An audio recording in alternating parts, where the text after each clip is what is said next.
Welcome to the Fabled Academy. Today we are doing a little different video. We are talking about the heavy hitters draft picks that I did myself at locals with one of the best heavy hitters players in the world, Darryn Ying from New Zealand.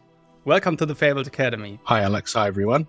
Glad to be here. Hey, I'm so happy that we get the chance to talk to each other about this amazing set and this amazing game. And actually I want to begin the video with introducing yourself because you have kind of a backstory with the creator of the game, James White. You know him for very long. Yeah, James and I go way back, probably 25 years, if not more now.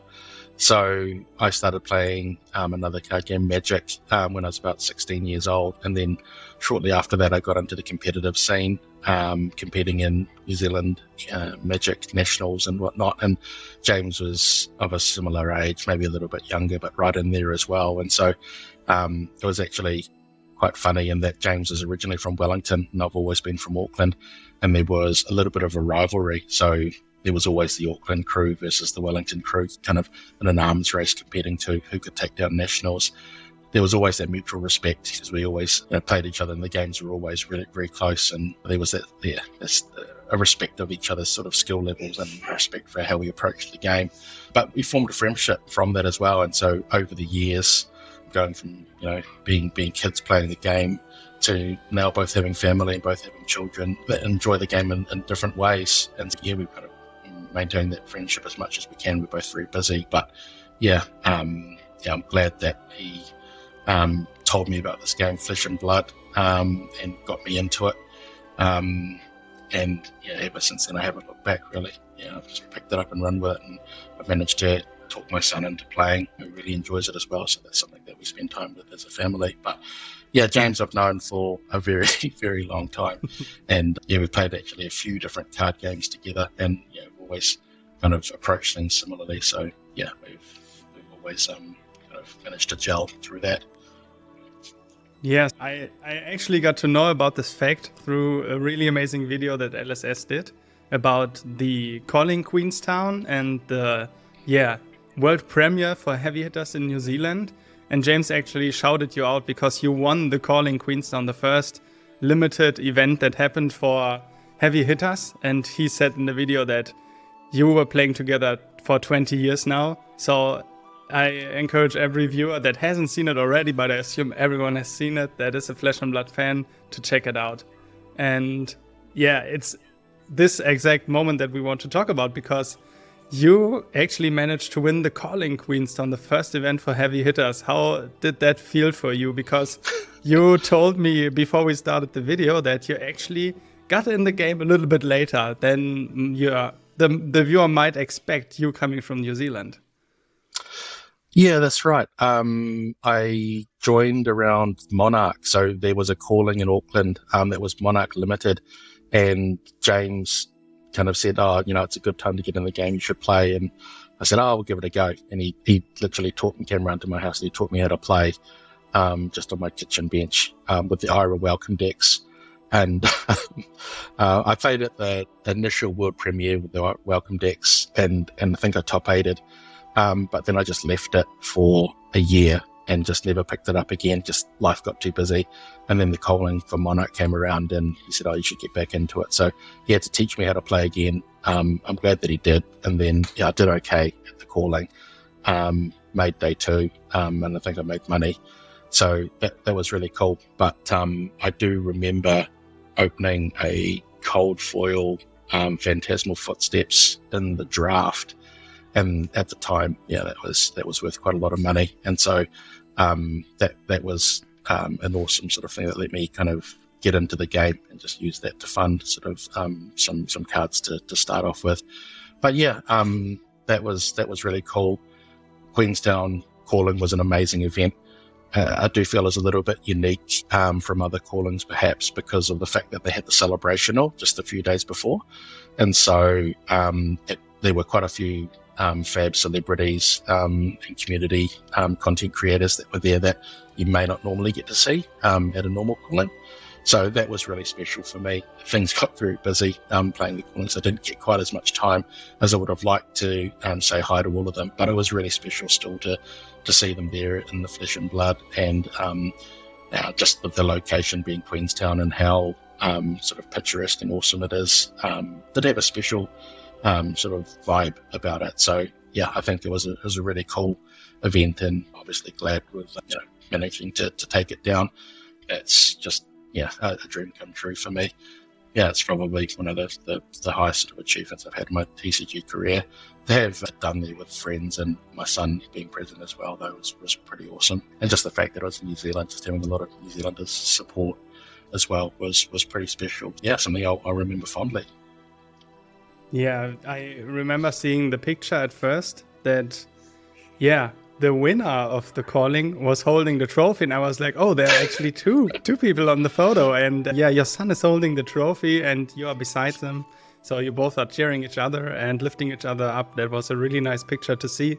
And then actually get to, know you on Twitter. I reached out to you. I searched for your name. And it's actually so amazing that we now get the chance to, get some of your knowledge too here on the channel for all the viewers to then level up their draft play. Maybe with one or the other hint that you can give for how to get better at drafting, and especially for the set heavy hitters.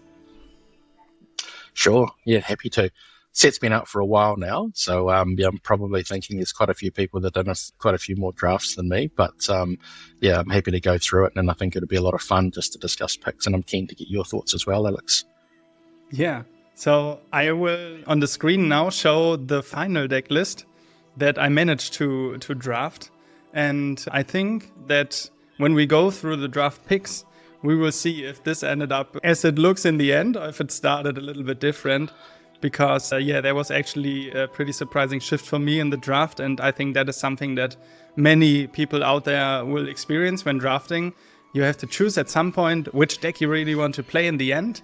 But there is a chance to stay a little bit more open, or actually don't to force in the beginning, I guess. We will start with the first one, opening up the first pack. And then we will see, what was actually the first pick that I got to... Oh, I'll have to question you at the end what your record was. Kind of irrelevant to the draft, but I'd be interested to know as well. You can save it as a surprise. Yeah, so we see here, there are, of course, some different cards. And Barefang's Red is, of course, a great card. Wage Might is in here too in yellow. Lunging Press, I thought actually this is a card I was thinking about so much when drafting, because I thought Lunging Press is a really good card.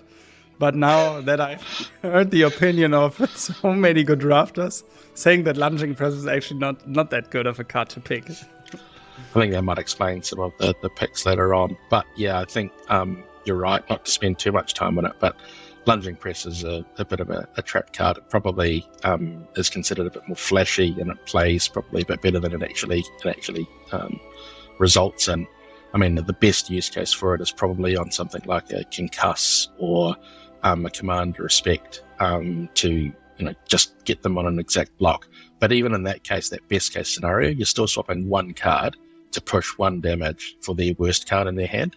So yeah, I don't think it's a particularly good card at all. Yeah. But yeah, it's fine. It's playable. Right. So then. Wow. There comes the spice. We have the standing order in the first pack, so I actually didn't know what this card was doing, so I needed to read it. But then as I finished reading it, I was like, okay, it's a Majestic and this effect is so good. I need to take this. Pick one. I didn't even look at the... Yeah, and I think that's correct. I quite love the fact that you've taken a generic state open. As you said, there's a lot of differing opinions early on, but certainly I think it is correct for the first few picks to just remain as open as you can, and that's a perfect card to take. A 0 for 4 that can get conditionally bigger, and a block 3 is just really strong. Yeah, and as you said, picking generics in the beginning can be quite powerful in every draft, because you kind of have the flexibility to see what cards are actually coming from the other side and what kind of options do you have, and then you can decide later on. That's right. I guess the downside being that you are sending some class cards to the player on your left. So as you kind of alluded to, there's that whole discussion about whether you want to force, in air quotes, to send strong signals or not. But the one thing that's probably worth touching on in heavy hitters, signals in this set are much more difficult because of the fact there are hybrid cards in the packs, and generally people trying to stay open, and when they can't take generics, them taking hybrid cards means that it's much harder for people to read signals as well. So there's arguments for both, but I think just being aware that sending signals is probably not as strong in this particular set as maybe other previous Fab sets. Yeah, I think so too, and I experienced this in playing a Road to Nationals that was draft in the last week, where it was really, really hard to read what the other people are picking when there is a class card missing. And I was actually taking this approach too. So in the beginning, I tried to focus on the class cards, the dual class cards, so I can stay more open and have the option, for example, to go into Guardian or into Warrior. But we will see how this draft goes, because this was actually my second one that I did at locals, so I had no clue whatsoever. Okay. There are a few really great wage cards in red here in the beginning. We have an Agile Wind-Up. Yeah, Engage. This pack is really strong. Yeah. So you've got... you got both of the wage cards. You've got Red Rally, the rear guard. You had an Engage Swift Blade, Wage Might Red, and then even some strong Brute cards. It's probably interesting to note that I did have a quick look to see the card that the person to your right took, and they took a rare card. So it's you can't tell what card they've actually taken, what class card. So it just kind of reinforces that sort of discussion point that we had about it being quite difficult at times to understand exactly what the person to your right has taken pack one. So I guess my advice is that I wouldn't put as much weight in doing that analysis for the first pick as other sets. And so I think the card you took is really the rear guard red, just I think is fine. Staying open in generic card again is fine, but probably worth noting that I'm not as high on this card as some others. I think it's just serviceable. 2 for 6s on rate. The fact that it's got the bonus of getting around, to overpower and things like that is fine. I think it's probably okay in blue as well for that. I think it was worth considering the wage figure, which is a hybrid card as well, which is just that 7 power, which is quite strong, and it's probably just fitting that curve of that 3 cost, where you generally just in that play pattern of just pitching a single blue to attack, so it maximizes the value. It's harder to get that full value off a Rally the Rear Guard unless you've got a pump for 1 cost that is actually applicable to a generic card, which is quite hard to get actually. So I think the pick is fine. Happy to see you. I love to see you still remaining sort of open as much as you can. But yeah, it's a pretty strong pack, and I think there's an argument for some of those other cards there, like the wage figure. But yeah, absolutely fine. Yeah, I think so too. Now that I have played a few more drafts in heavy hitters, that I don't think that, Rally the Rear Guard, especially in red, is that good. Considering even this early on in the draft, where you have other options, really strong options. The wage cards, as you said it, they are the dual class cards. So these cards are also have the option for you to stay open. And they have a much more upside in the end when, for example, the deck list I showed in the beginning, I ended up on Betsy, and a Wage Vigor would be really, really good to have in that deck compared to Rally the Rear Guard. And also this upside that you talked about, this instant that you can get off the Rally the Rear Guard, especially in red, it's like, of course you can get a 5 block when Betsy is overpowering you, but in the end it's not that good, I think. Yeah, blocking with your red, having to do that, I agree, is not the best. And you hit the nail on the head. The fact that it's the wage figure which synergizes with Betsy and Olympia and whatnot, is probably quite something that's not immediately obvious on your second draft, but just worth considering. All right, then let's see what the third pick will be. Of course, as you see here, I'm shuffling my cards when giving them to the other side. That's something I learned from the pro players. I didn't even do this in my first couple of drafts that I ever played, and I thought, why is everybody shuffling their cards? That makes no sense to me. Yeah, it's just good habit to get into. It prevents people from sending signals as well, like putting cards on the top and passing them to the left to say that they're signaling that they're in a particular class or something. Yeah, and this you have to know, like at my locals, we all play a little bit more casually. So we learn with each other, we talk to each other in the draft.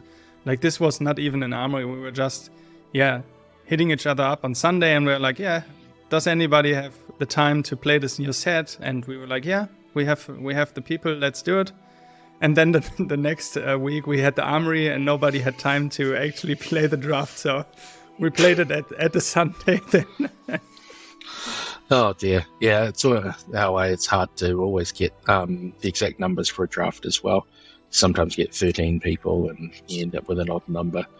Yeah, so here comes the next pick, and this is, I think, a little bit more interesting to talk about because there are some other options in here, and I think this card that I just took in the front, the Vigor Girth, is a really nice equipment to have, right? But there was also a really strong rare card in this, which reinforced the line as something we knew from Crucible of War already, and I'm pretty excited to see it here reprinted.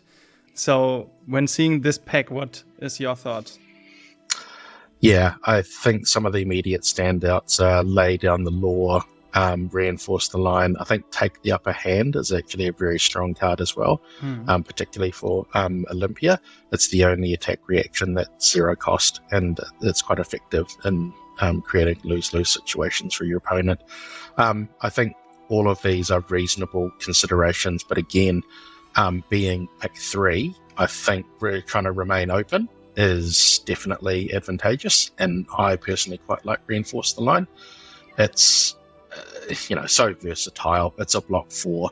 It does have a few conditions where obviously you do need to block with the attack action first. That can be a little bit annoying, but literally being essentially the only, in air quotes, defense react in the game, one of the very few, it makes it very powerful.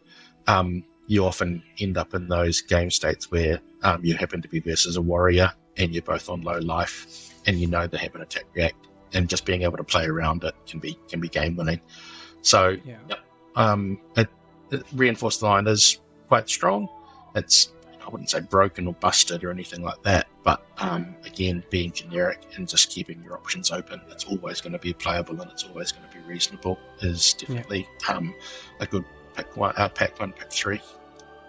I think also what made me pick this card was we played 2 sealed events when Heavy Hitters was released, the pre-release, and then also I was going to a second pre-release, and so I had this experience playing against Betsy, and I was really playing Kasai in the sealed format, and I was always losing to the overpower of Betsy. So I thought when seeing these packs, I was like, okay, really the Rigard is a card to consider when maybe I will face Betsy again. And then also this instant +4 block effect was making me think about, okay, I lost so much against Betsy, maybe I should take these cards to be prepared when facing her the next time. Oh yeah, and just things like down but not out. Just the prevalence of overpower just makes it always useful, and you can even play around some random spots like when they play Command Respect, you can get out of Arsenal. Yeah. Yep. Solid card. And then this next pack was for me a really shocking one because I was watching some content myself, of course, to prepare for the draft. And everybody that I listened to was like, Hot Streak is this new busted card in Heavy Hitters, especially for draft and sealed. And I was seeing this for the first time. This card didn't come up in my 2 pre-releases. And I was like, okay, even though it is a warrior card and it's pretty early on, I should take this anyways and then see if I can go now from this point on into warrior. Yeah, and I think if you look at the relative strength of the rest of the pack, there's nothing really there that sings out as being on the same power level. Yeah, that to me, it's still early on. I would like to see a bit more information before committing, but that to me is still quite a strong signal that, Warrior's being passed. Hot Streak is quite a strong card.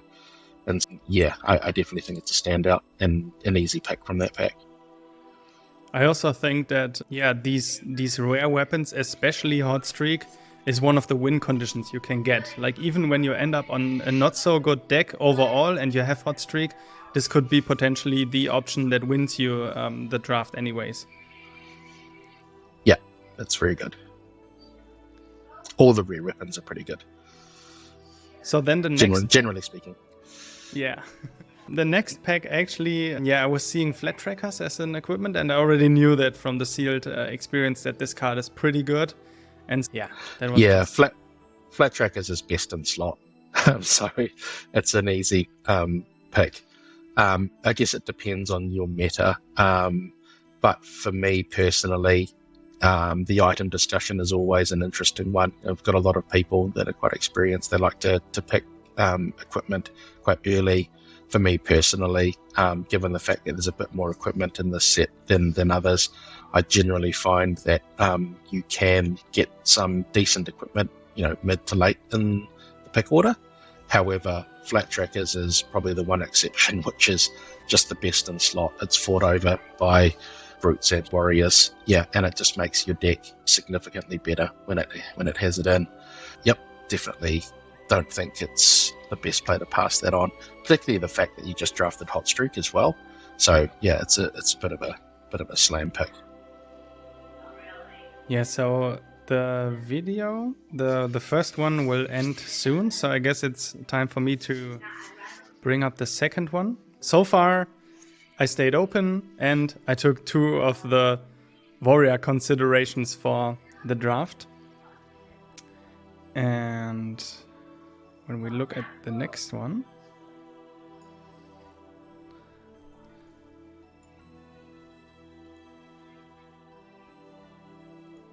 so you can see it now, right?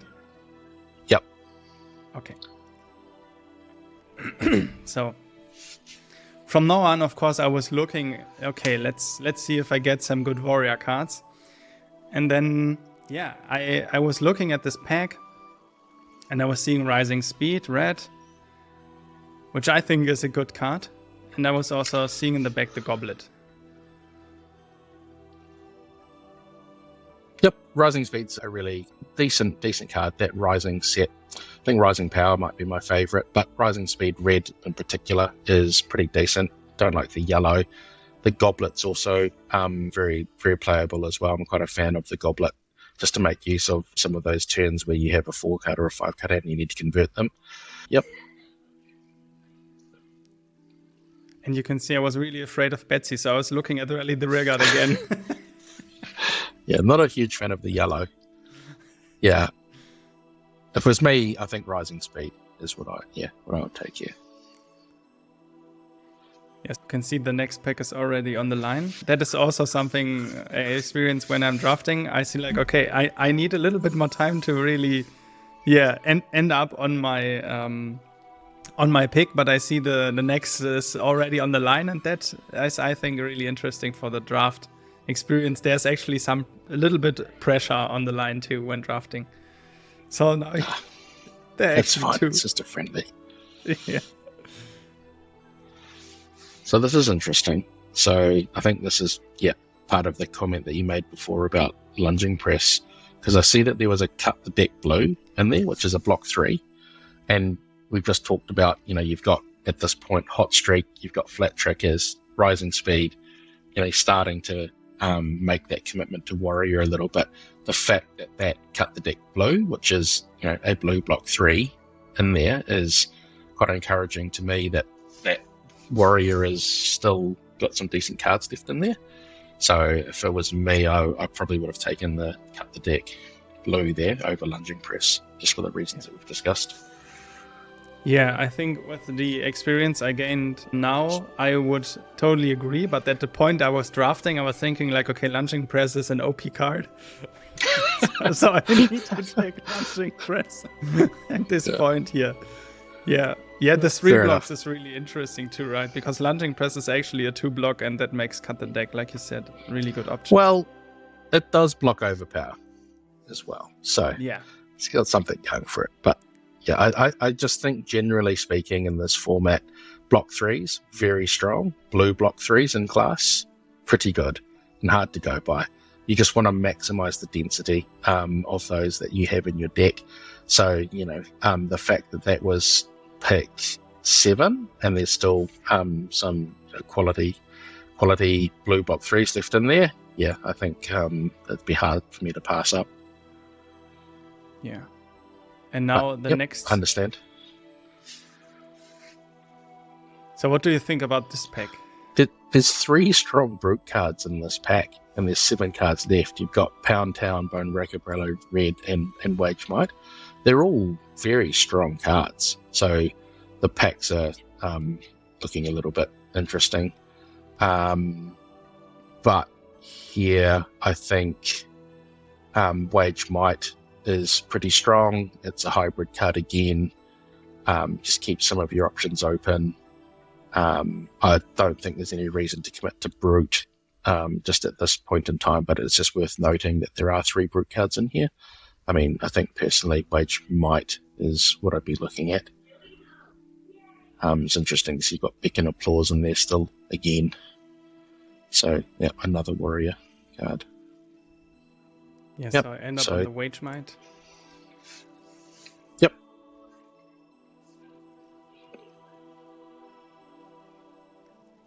And another Goblet. Actually, this card is pretty interesting, I think, and it could be 2 of them already at this point. Tell me what you're thinking. Yeah. Yeah, so I was looking at the options, so I was seeing the red Conquers here, and I think Conquers is a pretty good card when considering to go into Brood, but as we have seen, like, I had the hot streak already, I had the options to go into Warrior, but I was not really seeing it. I think from my experience now, I would have tried to go more into the Warrior direction from this point on. But here the Conquers was making me really interested. And I also didn't really knew how I would value the performance bonus. I thought like getting the goal again from Arsenal is pretty good. Getting a gold is really good too when considering going into Warrior with Kasai. So I wasn't really sure here to what I want to pick. Yeah, performance bonus is interesting. It's okay in Warrior. It's quite strong in Victor. The fact that you took the Concuss is reasonable. I guess we've talked about it a lot. That's the first Guardian card that you've taken, really. I mean, the fact that it's still in this pack, it is one of the better ones. I think Concuss and the Command Respect being the 3-cost ones are generally what you want to see in the Guardian decks. I think the ones that are at 4 and 5 cost, they're playable, but I don't prefer them as much. The general play patterns, I'm just really trying to block as much as I can and send 1 big attack off 3 pitch. So having those options around 4 and 5 are really inefficient. I think the lunging presses that you've taken, I can understand why you've gone with the Concuss option there a little bit, trying to get that value. But yeah, I'm not opposed to the idea, but I think performance bonus is pretty average card but playable. And again, just kind of keeps you open. It's just interesting. It's the first Guardian card taken, so let's see how we go. Yeah, so like you said, the first Guardian pick here, and from now on things will change up a little bit, because in this pack I actually noticed, okay, that was really quick, so let's actually go a little bit back. So I was looking at this pack, and I was immediately seeing, okay, there are not really that many options to go into Warrior here, besides the yellow Rising, is it the Rising Power, right? The yellow here. Yeah. I think I'm not really sure. No, Rising Power is the Brood Guardian one. Rising Speed. Rising Energy. It's one of the risings. Yeah, right. Yeah, that's right. Rising Energy. So I was seeing like, okay, now I'm in a little bit weird spot because I don't have the option going forward, I thought, to go into Warrior anymore, because there are clearly the Warrior cards, the good ones are out, so there must be a Warrior at least, or maybe even 2, which was true in the end. I did face a Kasai and a Olympia, and there were quite strong options for Guardian left here. So the blue Wage Might and also the red Command Respect here. Yep, no, exactly. I think Command Respect is the best card that's still in there, and it's in that 3-cost as well. So definitely feels there's some Guardian cards remaining here. So it's just interesting to see. Yeah, I wonder, how many Guardians did you end up with in the pod? Because generally speaking, you only want to be 1 of 2. Really, typically it's 3 warriors, 3 brutes, and 2 guardians. If you are one of 3 guardians, it can definitely be a bit rough. Yeah, so I don't have written down what the overall pool was, so what everybody was playing, but I didn't face a Guardian. So I was playing against a Rhina in the first round, a Kasai in the second round, and Olympia in the last round. And there must have been one Guardian at least. I know one of my friends was playing Guardians, so we were 2 Guardians. And I have to say that this here was a tough decision, I think, because I had some good warrior cards, but now I need to decide, right? I need to decide that I take the good Guardian cards, and now I'm really open into Guardian, because when I don't decide on either side and I don't get the good warrior cards in the second pack, then I end up with a really bad warrior deck. And yeah, so I decided pretty much in my mind here, okay, from now on I will only focus on Guardian. From the picks that you're getting, I think that's totally reasonable. I mean, the Concuss and the Commander Restrict were probably pretty strong picks for the quality that was remaining in the pack. So, yep, I can understand that.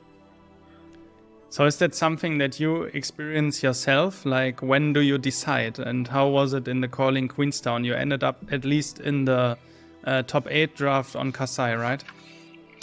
Yeah, that's right. There were 3 warriors, 3 brutes, and 2 guardians in the top 8 pod.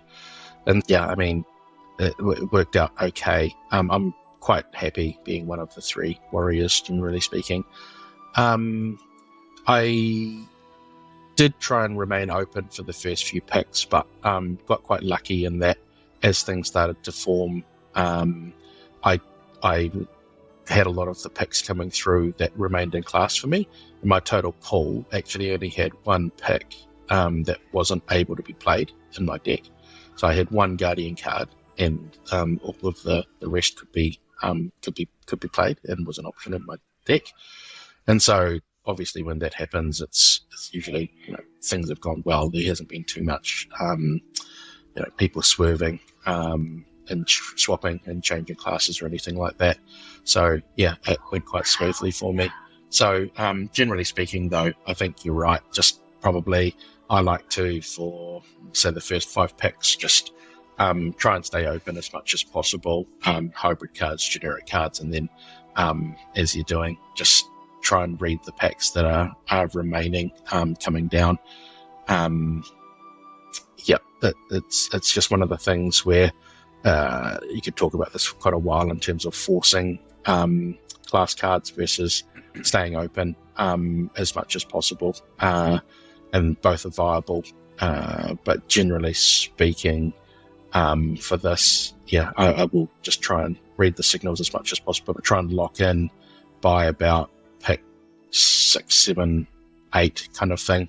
Don't think you can leave it too late. There is an interesting point, though, where within class, so Warrior, for example, there's 2 different choices. You've got Olympia and Kasai, and there's still potentially some cards that obviously play better in Kasai than they do in Olympia and vice versa. So there's still some decision making to be had as you continue your draft to see what you're favouring. Usually specializations are obviously kind of seal the deal there, where if you get the Olympia hat, just based on how strong it is, it just means you generally lock in pretty early. That's a signal to go into that hero. But there are other cards that are shared between the 2 that obviously play better than one than the other. So, the attack reacts and the wagering obviously go with Olympia, and Kasai obviously does better off the card draw as an example.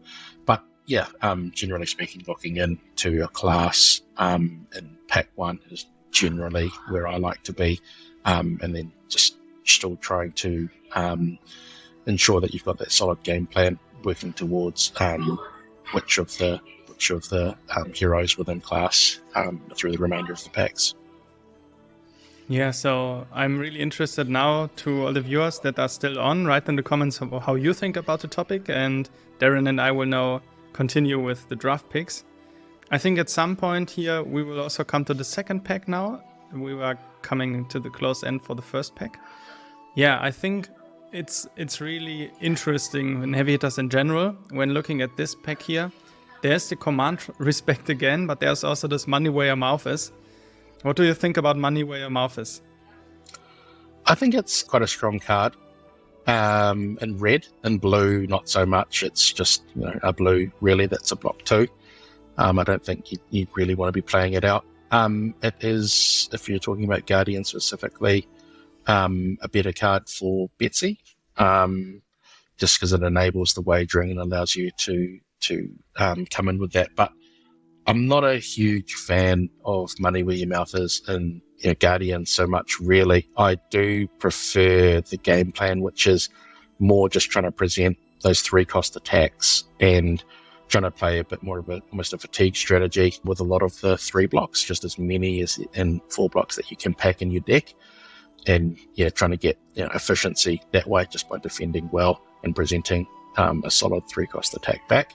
The Money Where Your Mouth Is plan doesn't really gel with that too much, and it requires a lot more deck building considerations to have Money Where Your Mouth Is in a 2-cost attack as well. So it just pulls your deck in a few different directions and makes it a bit more inconsistent. If you're talking about Betsy specifically, I do like the auras, so the big bop and the bigger than big, but probably only between 2 or 3 of them at red. Blue, you could play a couple, but the fact that they're 2 block, I don't think you want to pack too many in your deck. So there is a bit of a tipping point, and because of that, I don't think you have to pick those very early. I think you can let those go around, and they're not generally heavily contested. So yeah, that's kind of my thoughts on the card. Yeah, at this point I thought like I need some blues when I want to go into Guardian, but I didn't really see the strengths of Conquers being also a 3 block, and then potentially you can fire it off too when getting off the effect, and then potentially wagering it when having another card. Like we will see, at least in the beginning on the picture I showed for the deck list, you could see I ended up on quite a few Money Where Your Mouth Is. Let's see what the next picks are.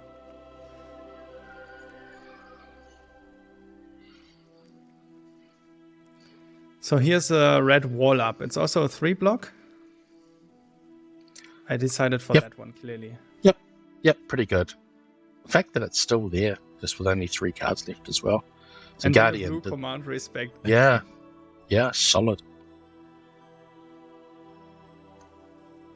Yeah, so you wanted to say something? Oh, no, I mean, I can see why. I think you kind of got paid off a little bit switching to Guardian there. There did seem to be quite a few sort of picks towards that end of pack 1 that were signaling that Guardian was still open. A few interesting ones there. One pack had, was packed full of brute cards as well. So, I think things were just settling in. But yep, I think the fact that you started taking that concuss pick 9 and command respect at pick 10 kind of paid off a little bit, and you were rewarded with some decent late block 3 Guardian cards, which are definitely serviceable. Yeah, I think so too. That's an interesting point that you mentioned, that you can get rewarded when actually reading the packs throughout the draft, but it's not guaranteed. But here in this case, it worked out pretty well, at least at this point. And yeah, now was the time to look at the picks. I was remembering, okay, I had some really good warrior cards, but clearly I was more open now and was considering going just into a Guardian when opening up the second pack, of course. Yeah, I think at this stage you've got 5 generics, you've got 3 warrior cards, 4 brute cards, 5 Guardian cards, but probably your 2 notable picks are Hot Streak and Flat Trackers. So yeah, it's just going to be interesting because obviously the Guardian cards are coming from your right, pack 1. You're going to be switching directions now. So yeah, it'll be interesting to see if Guardians open on the way back. Yeah, and then a friend of mine opened up a legendary. Nice. He's already won the draft. Yes. He was considering if he wants to build a CC deck, and he also, I think, pulled Balance of Justice Rainbow Foil. So he was then like, okay, I just want to build Victor now. Nice. Yeah, so this pack here now is a little bit more clearly for me, because yeah, I had these amazing Guardian picks in the end. And so I was looking at this pack, of course, with a Guardian lens on. Yeah. Yeah, and the Wage Gold and Red, of course, that was the one I wanted then. Very, very good card. Yeah. So it kind of speaks for itself. The fact that it can be buffed off your Guardian pumps is useful as well. Yeah, the Universal is pretty great. Yeah. And just the natural wagering. Quite good with Betsy, obviously. So then... Quite good with Victor. Actually, quite good with Victor as well, actually. So just generally speaking, did you, at this point in time, have a particular Guardian in mind? Oh yeah, so I didn't have a clue about Victor. So for me it was clear that I will play Betsy, no matter what. But I played a Betsy, also I made this decision because in the sealed pool I noticed that I played at the pre-release. I was deciding on Kasai, but I had a really good Guardian pool for Betsy, also with the helmet, but I didn't decide on playing her. And then when I was home, I looked at the cards again and I was building the Betsy deck that I didn't build in the store and just played the goldfishing myself. And then I noticed, okay, this is like quite strong when I can overpower like in every single turn. I can block with one, I can overpower with Betsy, and so I wanted to try this in this draft for sure. Yeah, well, Wage Gold is interesting because I think it can go into both Victor and Betsy, and there's arguments for both. And the fact that it makes the gold is quite strong, but generally speaking in Victor, I think the test of strength, which is the block and clash, which makes the gold and lets you draw a card, is probably a stronger reason to be in Victor. The wagering gold is nice if you get it, but it's probably a lot harder to make use of it. And even if you do win the wage, you draw a random card, you could be left with a blue, and then you have to think about arsenaling it or not. So yeah, I think wage gold, it's just useful and can go in either, but it's just interesting to note that yeah, I think it has applications in both Betsy as well as Victor, probably slightly more Betsy. Yeah, so for me, as still a beginner in this game, and especially in draft, it's pretty difficult to really consider every hero, because yeah, it takes up quite a bit of time and also mind strength to consider every hero and its abilities. Yeah. So how did you go about this going into the calling? It was the first tournament ever. Oh, yeah. It was almost like a big pre-release. There wasn't a lot of practice that people could get, so everyone was learning at the same time, which is a great equalizer. I think for me personally, one of the things that I think is important to track is just the number of blues. And so, as you're going through pack one, just making sure that you're counting how many blues that you're getting, just ensure that you've got enough and that you're happy with at the end of it. That's vital. And then obviously when you're reviewing your packs, just count the blues as well. So if there's one bit of advice that I could give people that are a bit newer to the draft, just be cognizant of that. The blue count is really important. Generally speaking, you want probably between 11 and 13 or so, depending on deck size and depending on class. But yeah, that's definitely something that you probably don't need to try and remember absolutely everything. But if there's one thing you need to do, just try and keep count of your blues. All right. So we have come to the third snippet here, and you should see that one too, right? The video. Darren, can you see the video? Oh yeah. So we were just discussing at this point because, yeah, there's the situation here. The Ripple Away was in it too, and we were discussing like what cards is he actually able to play. So is he able to play the Legendary and the Ripple Away, or yeah, we were discussing about that. We weren't really sure. Yeah, unfortunately the Legendaries can't be played. Yeah. Because they're in the token slot, yeah.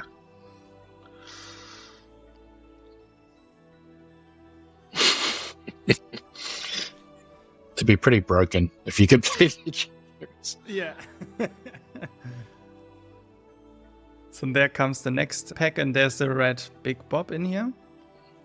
The lead with speed, of course, not an option for me anymore. Still a really Which is good a card. shame. Yeah. Yeah. Okay. And there's also this card stacked in your favor that I wasn't really sure of running. And then there's the lead with heart. And I thought lead with heart is a really good card too.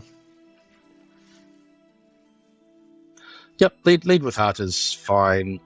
We kind of talked about Big Bot. Big Bot Red, I think you want, if you're in Betsy, a couple, 2 or 3 of those in your deck. I think that they come around enough so that you don't have to spend your early picks on them. But yeah, I think you ended up going with the Big Bot, didn't you? Yes, I got in this habit of just sticking the cards that I'm thinking about to the front. And now I'm taking the lead with heart and not the big bob. Yeah, I think that's fine. Yeah, and we'll just have to wait and see if there's more that come around. But yeah, again, I think those Guardian cards that are the buffs are fine. But if you just think about the curve, the cost curve, so if you've got a lot of 3 costs in your deck and you're having these 1 cost buffs as well, just having 3 cards required, 4 cards can be quite difficult, right, to set up. So now you either have to choose between having enough 2 drops to pair with the 1 cost buff versus just the single 3 cost attacks as well. So yeah, this is where you just need to make some sort of decisions about the deck building part of it. But yeah, generally speaking, I think the more effective way to go is just packing your deck with the block 3s and then just the 3 cost attacks. Yeah, I thought at this point, when I have an 3 cost wager attack and 2 blues in my hand, along with this lead with heart, then I can activate Betsy and also get the +3 from the lead with heart. Absolutely, that was my thought. And you can steal some games with Betsy. You can do massive overpowers for like 13, 14, 15, just kill people out of nowhere. So yeah, it's definitely possible. Yeah, it's just about getting the ratios right to there is a deck building cost to trying to pack your deck too much with that sort of setup. So the next pack here, there is the Thunk in blue, which I thought is really interesting. And there's also the trade-in. And I have seen some Betsy players play trade-in and then giving the trade-in wager and not having to worry about resources with the money where your mouth is, and then also overpowering with Betsy. And that was a really clever play, I thought. I didn't know about this play here, but I was looking at trade-in at least and thinking about it. If I can use this card, but I thought like, it's not really the best option here when considering the blue 3 blocker. Yeah, blue 3 block, enough said.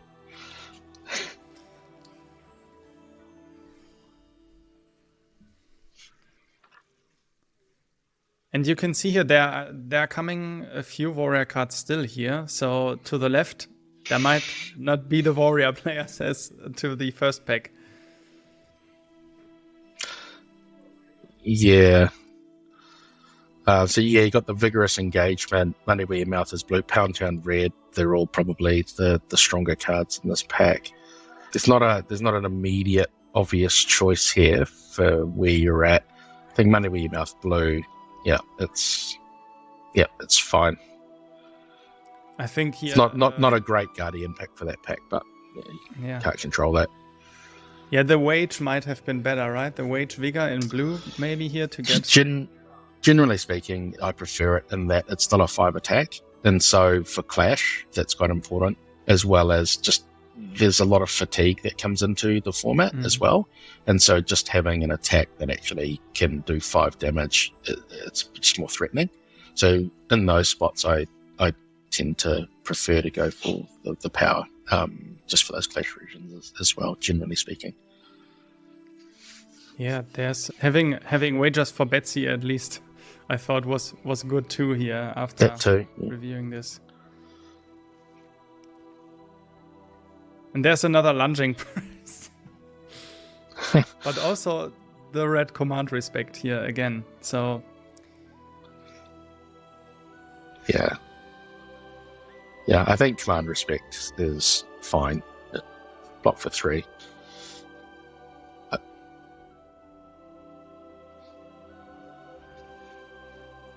Yeah, that's the one I end up on.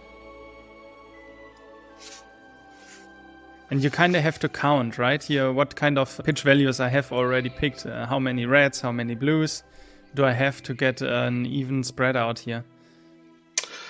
Yeah, exactly. And that's that whole point of counting the blues as you're going along, just so that you can regulate your draws, and that will affect your decision making. But yeah, you should always have a count of that in your head as you're going along, if possible.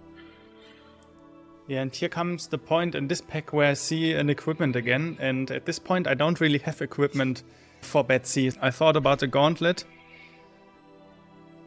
Gauntlet of Might's really solid. Yep. Yeah, I quite like it. It's probably better than any of the other Guardian cards in that pack. So as you said earlier in the video, in heavy hitters especially, there are so many equipments that are coming in the packs that even in mid or late game, there can be the option to pick some of them.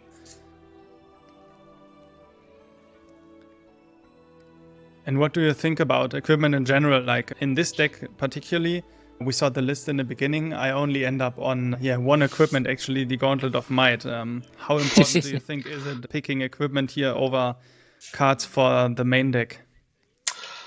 Yeah, it's kind of interesting in that. I've listened to a few other people's opinions on that, and obviously equipment has a very strong role to play. Generally speaking, if you can get 4 or 5 block out of it, that's a huge advantage. I do think there's something to be said about it being a fatigue by damage format, though, and I think there are certain equipments that you do want to spend your picks on, but there's a decent amount of equipment that's circumstantial or a trap as well, particularly the ones that are giving you 1 block when you're behind in life. I think those are a bit circumstantial, and sometimes you may not even get to turn them on. And so I wouldn't waste too many picks for that by giving up perhaps a solid blue block 3. I think there's something to be said about just having the ability to present slightly more cards in your deck than your opponent where possible. I would caveat that with not filling it with complete garbage like yellow 2 blocks and 0 blocks and things like that.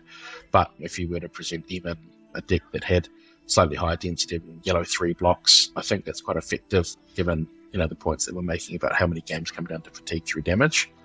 Equipment, I think, is well balanced. Personally, depending on what it is, if it's a specialization temper 2 block, I think it's slammable in terms of a pick one, pack one. But not all equipment is equal, and so I think some of the middling stuff, I'm quite happy to that it pass around and just draft a solid card that's going to fit deck. So probably secondary to the point I made about counting how many blues that you keep in your deck. The other thing is keeping track of which equipment that you've taken for which slot is super important as well, because you don't want to end up with scenarios where you've drafted multiple pieces of equipment for the same slot and wasted valuable picks. Yep, and this set in particular, just the amount of equipment that's available is slightly higher than other sets as well. So yeah, all in all, kind of equating to, I think, well balanced. Where generally speaking, I'm okay to let some of the equipment come past, and my meta is actually allowing me to pick some of those up medium to late picks, and I do end up with usually a full set or three pieces at least, and I'm happy with that. I don't try and force it. I'm not just trying to slam every piece of equipment that I see. Yeah, we will talk about the win rate later on too here. Only considering now that I got the gauntlet, it is the only equipment I got, and we will see here in the next picks and also the last pack how many equipments still come, and if that would have been a better pick, maybe. I think generally though, like you said, the temper equipment is really powerful in heavy hitters, of course, the specializations. I also think these equipments that give you an upside, like flat trackers, are really good. Flat trackers might be the best one though, with the agility.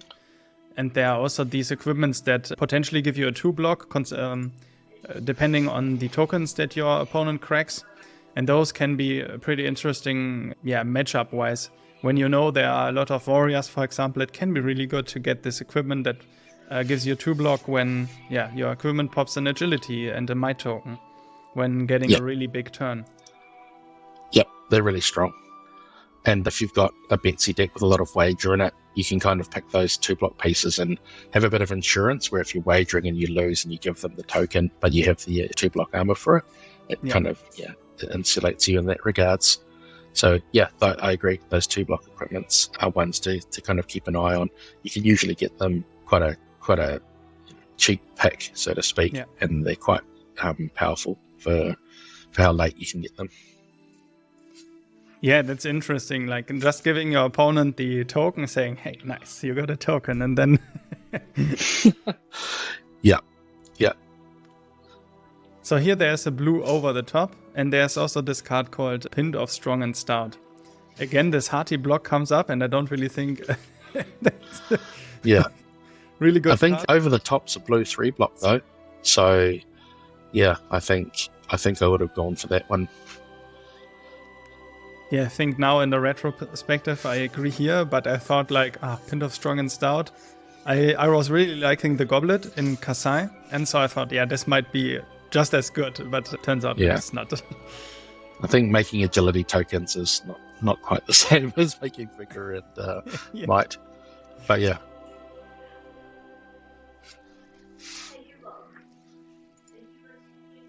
Yeah, and now this pack here, the red Thung, is really expensive, but still a 3-block. It is a red though. There's the starting stake here again, which some players really like, but I was not really considering it. So I think Thunk is okay. It's a 3-block as well, right? Yeah. On starting stake, I'm okay to play that in my deck, just purely as a 3-block. And I'm considering Lead with Power again. I really like this 1-cost buff cards.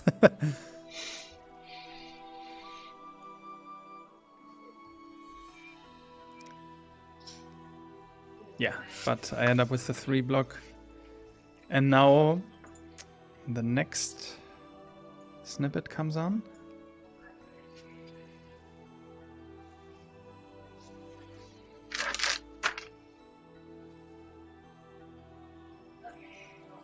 Okay, can you see this video too?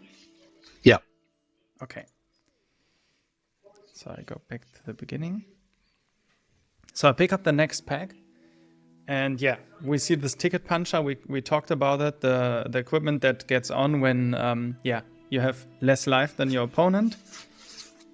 There's also you've already got the gauntlet though, so that would never replace gauntlet, right? Yeah, exactly. Yeah, and then I take the ticket puncher though, and I think here the yellow rising power was the only other Yep, agree. option, right? Yeah. So I think rising power might have been a better pick here. Yeah, I think so.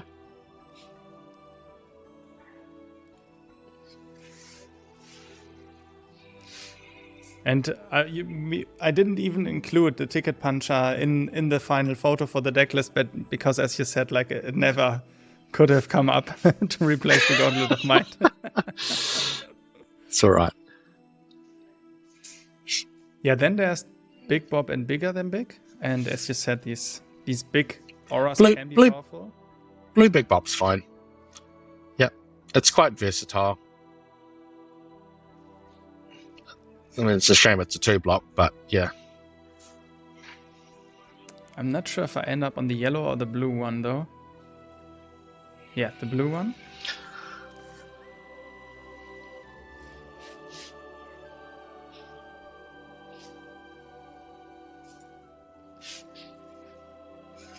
And at least at this point, I need to know that at least the Guardian player is sitting to my left, right? The hybrid cards are coming, but Guardian cards are missing. Yeah. I think at this stage you're just locked anyways. So you're just kind of trying to do your best from each of the packs. And yeah, I just need to know what is the...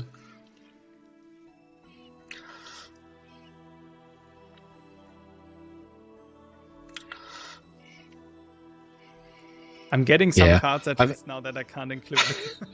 I don't want to go on about it, but I think at the start of pack 2, yes, you had kind of on the last few packs of the pack on pack 1 from your right, got a few Guardian cards, but after review of all of your cards from pack 1, I think you had one more Guardian card, but the power level of your Warrior cards was quite strong.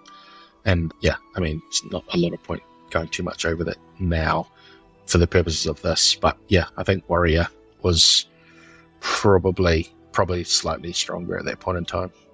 Yeah. In terms of coming back for pack 2.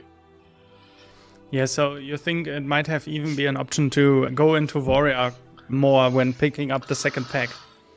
It's easy to say in hindsight, but I think, I just think the probably the main thing to recognize was after pack 1 review, you had one more Guardian card, but you had Flat Trackers and Hot Streak. Yeah. And so the power level of those, I think, were just worth considering. Yeah, and I think as probably I just didn't want you to feel that you were locked in on Guardian in pack 2. And I think that was the point that you're making.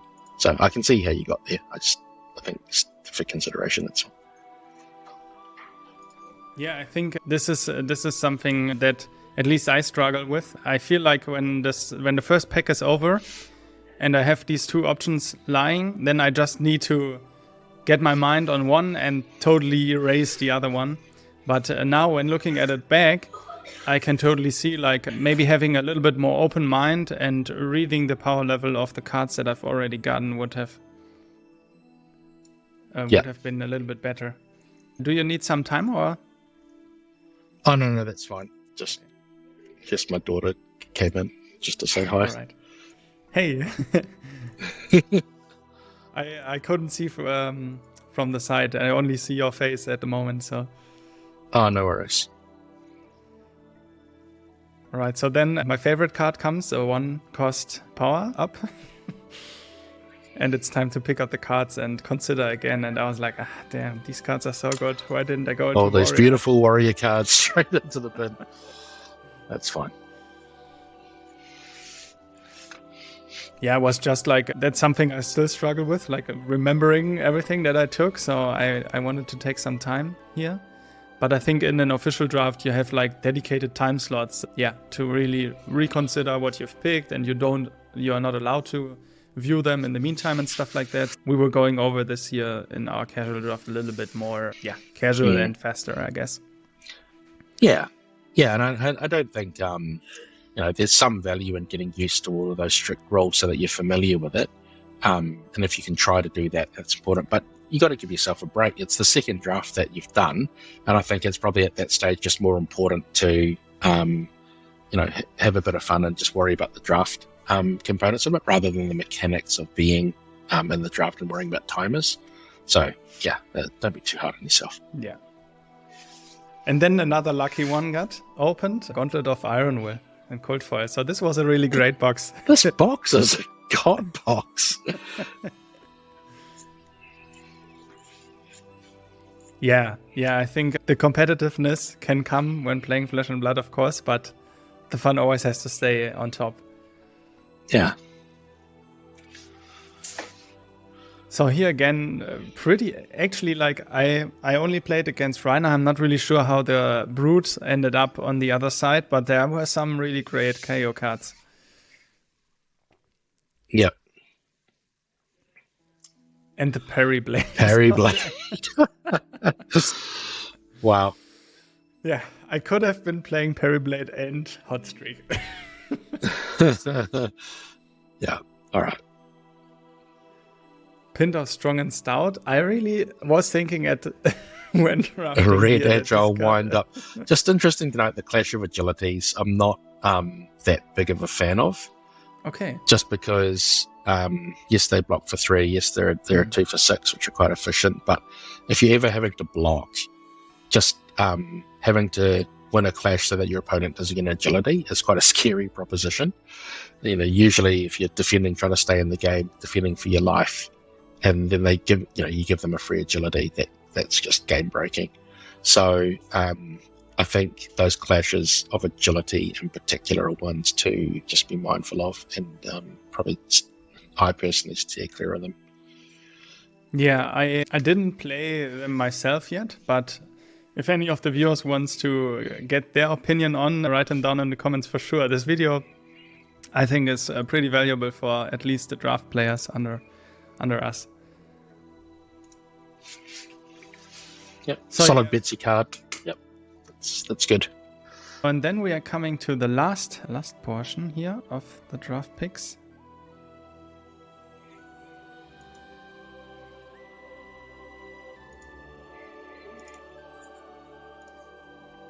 And yeah, there it is. So here again, another money where your mouth is, but there are also there's a clash in there and also the stand ground. And I can't pause the video for some reason. But you can see it, right? Yeah, I think stand ground or wallop blow are definitely the leading considerations.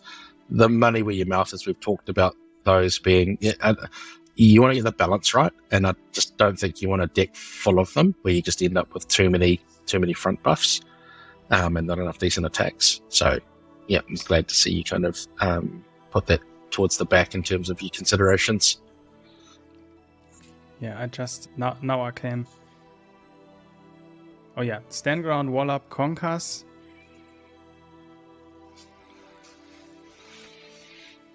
There was also this red wage figure, right? I think there was a red wage figure in the beginning in the pack.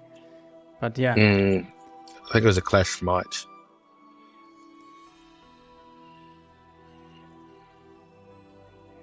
Yeah, the Clash of Might stand ground.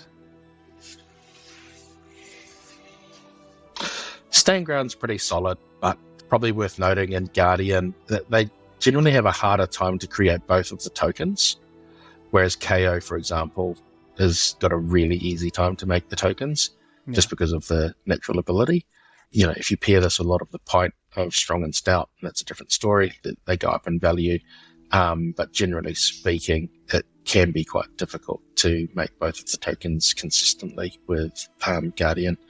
Just worth considering. I do think if you do have one of these, the point of Strong and Stouts go up a little bit, a point or two.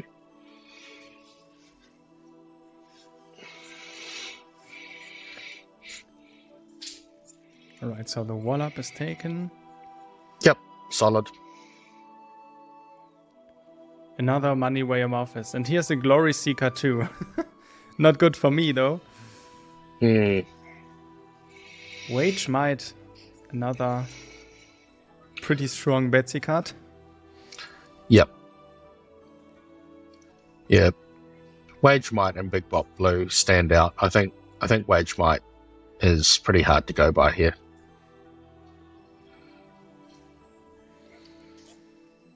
Yeah, I was trying to remember how many blues I had.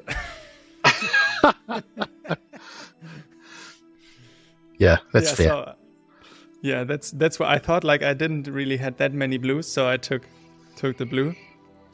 But I thought, just like you said, the wage red was maybe a better consideration here. Yeah, it depends on the blue count. But yeah, we can go with that at the end.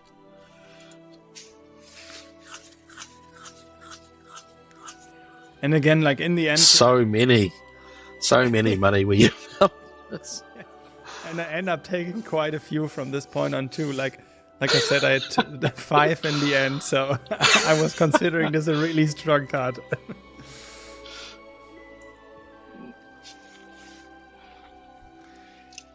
And you talked about this decision too, right? When considering Victor, and with all these money from office, you are getting quite a few gold tokens.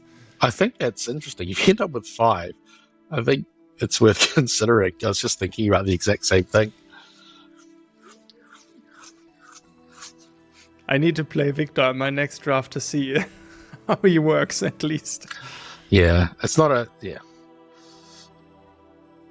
Yeah, and there's this point, right, with the equipment where I think about, like, do I want this equipment? And this can defend when my opponent has a Vigor token, so I wasn't sure about this and ended up taking the blue then anyways. Yeah, I think at that point in time, it's like a mid pick. I think it's quite reasonable to take the 2-block item, the equipment. Yeah, I think you've got a foot piece and a glove piece, so the chest piece for the 2-block would fit in quite nicely. Yeah.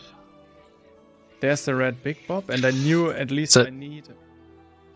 Test of Strength is a really strong card for Victor. It's one of the cards that actively push you into Victor. So, yeah, it's just interesting. I do think it's the best card in that pack, spot 4. So strong. Yeah, it would be interesting to see at the end how many gold effects that you've got. Yeah. But, yeah, I think this is definitely a stronger case for Victor than Money Where Your Mouth is, as we've talked about. But, yeah, you can see arguments for both. Yeah, I think really here getting the view on all the heroes and the possibilities to go into, I didn't really have at this point. And though I was thinking about, okay, Test of Strengths, it's a 4-block that at least not knowing what Victor really does is an argument in itself. Yeah, but I knew at this point that Big Bob is really important for Betsy. And in my head, I was like, okay, maybe I need this for Betsy, but I ended up on the Test of Strengths.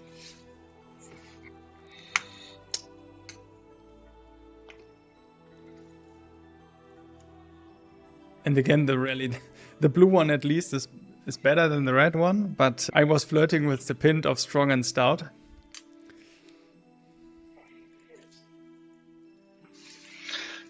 Yeah, I don't hate it. I think Pint's fine. Maybe Rally I would have considered. It's quite strong in blue. I think Pints, you probably don't want more than 2 in your deck, so I can't recall how many that you've got.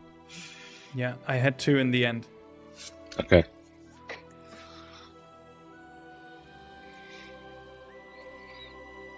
Yeah, blue Clash of Might, and there's another one of the legs. But I think in this one, I go a little bit back.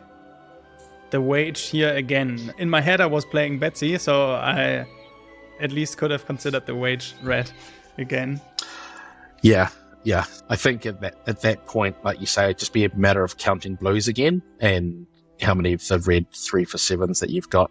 But yeah, those red for 3 for 7s are premium, so trying to pack as many of them in your deck as possible, and you can still pair them with your Money Where Your Mouth is and other ones as well. Is definitely where you want to be. So you just want to get that ratio right. So just if there's one of those things that you can be counting as you're going along, I think that's useful to do. But yeah, I think it's a blue block 3 versus a red 3 for 7 is that classic sort of use case where you do just want to probably shore up your deck so that you've got those ratios right. I wouldn't categorically say that one is definitely stronger than the other in a vacuum. It's more about what you need to flesh out your deck to be the right consistency, the right ratios. Yeah, I when looking at the final list, I was counting the blues in the meantime when switching from the second to the third pack, and I was seeing not enough blues, so that's why I was taking all these blues here, and I think that is what was the right decision in the end. Isn't that always the way? You're not drafting Fab unless you're racing to try and madly draft blues in your pack 3. And here's the yellow reinforced the line too. I think yellow is fine too, but it's not as good as Money Where Your Mouth is, I thought, at least in this second here. I think Wallop just being a straight natural block 3 again is hard to pass up. Yeah.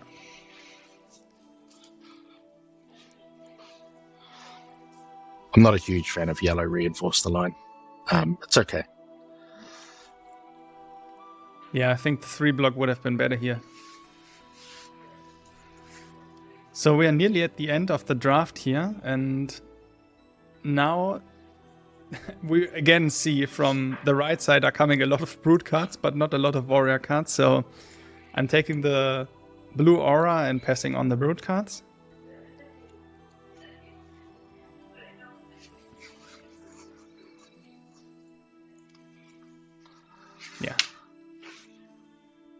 not many. So there's a options Confront Adversity here. I can't remember if you've taken one of those already. No, or not. I didn't take one. I only have the Gauntlet of Might and the other one block. So yeah, the Confront here might be a good pick. Yeah, so this is a good example of what I was talking about, right? There's 4 cards left in the pack, and it's for you in the particular spot that you're in, quite a solid pick. Just quite often, 2/3 of the time, it's going to be a 2 block. So yeah, definitely, I think that would have fleshed out the equipment package quite nicely. Yeah, definitely agree here. Yeah, so now the last picks are always like a lot faster than the first picks, right? Yeah. Oh, Like you got yellow bear things. You got a card, a 3 block too. Yeah. It's fine. That's you're winning. Also, when someone wants to clash with me and this is on top, that's quite nice. Yeah, true. Still getting playables. Oh yeah. That was the signs I was getting in the first pack, right? No warrior cards, but still these at least class cards for Guardian are coming. Yeah. And I'm really valuing these 1-cost pumps here, but I was clever enough to not take it. And the blue. Oh, what a last card. Yeah, so I think in the end it's an okay deck to have. There are no cracked baubles in it. That's always good. a good start.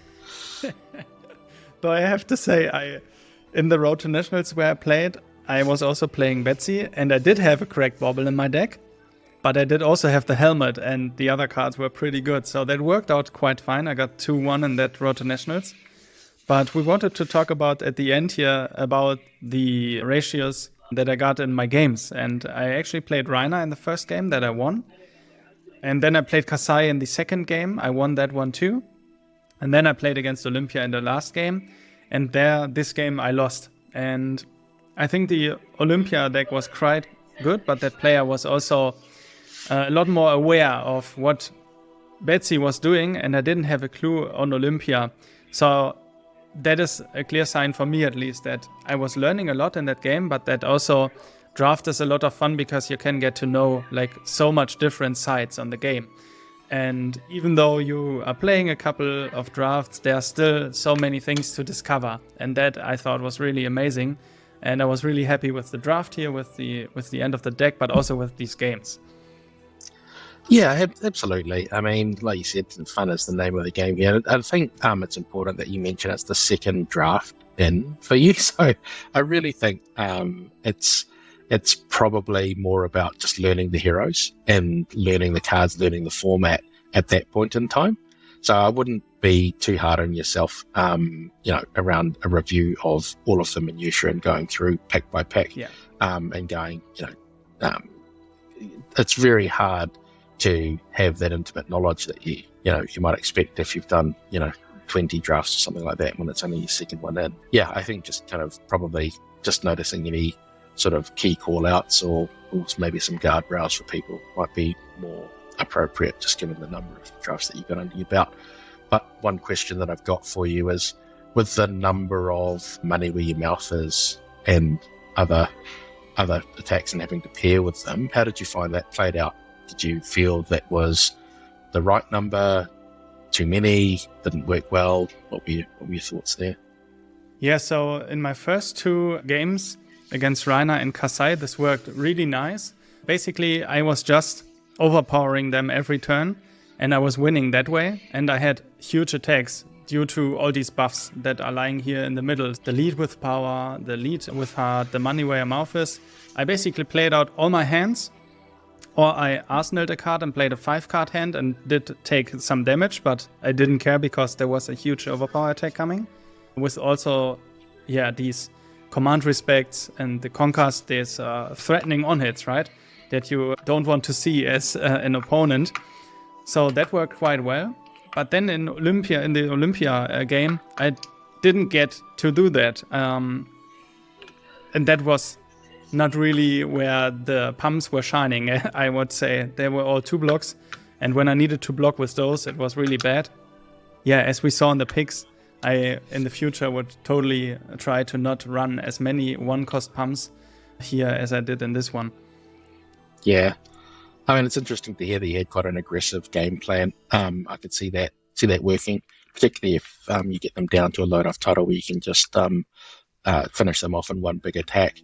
I guess it's just getting that balance right where you've got enough consistency where you can set up that big attack but still be able to defend yourself without having too many 2-blocks in your deck whilst you're doing those setups, or alternately not blocking at all and just trying to race. So yeah, okay.